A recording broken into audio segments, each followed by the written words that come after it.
with the steady surge in cases we've been seeing the past few weeks, there are concerns about where we go from here.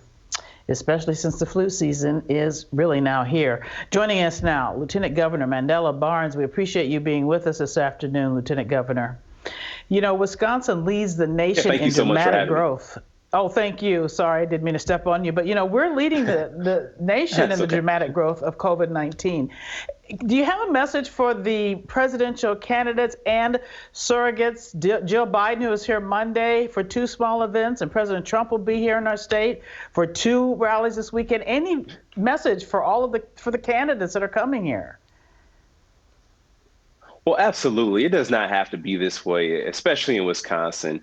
And my message is for the candidates is that we should always be practicing responsibility. And if you haven't been practicing the safe social distancing, physical distancing guidelines, or even encouraging mask wearing at your gatherings, you have no place in this state.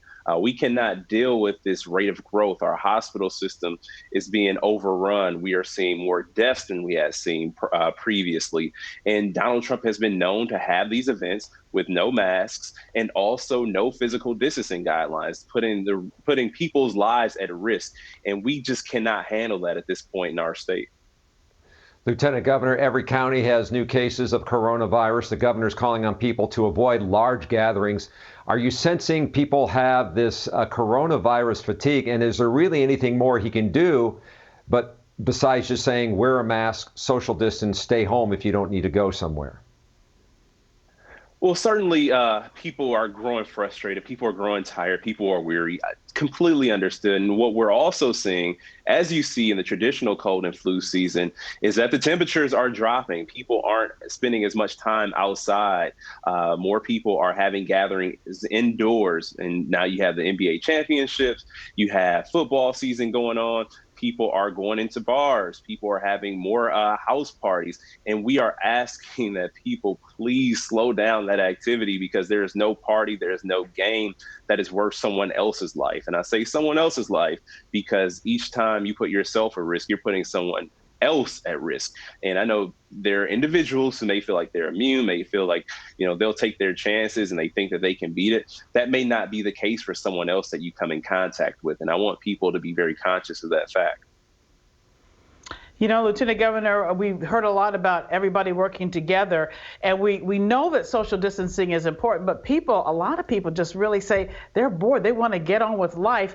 But what do you say to people to say you can't do it? It's the new time. Yeah, and I get it. That is a very real feeling. I wish I could go hang out with my friends like I usually would. I'm gonna remind people I'm 33 years old. And I still got a lot of friends I would love to hang out with in this moment, but we all realize that it is not the responsible or safe thing to do in this moment. And think about long term. This is a small sacrifice until we can get over this hump. Once we get over this hump, hopefully we can resume life as normal. But the last thing you want to do is go somewhere to hang out with your friends, and the next thing you know, somebody comes down with the virus, or someone passes on the virus to a vulnerable member of their own social circle, their own family, and that person tragically loses their life. And that's not what any of us need, and that's not what any of us would care to have on our conscience. So we are taking this small sacrifice in hopes for a better tomorrow. Yes, well said. Lieutenant Governor Mandela Barnes, we appreciate you being with us at 3:30.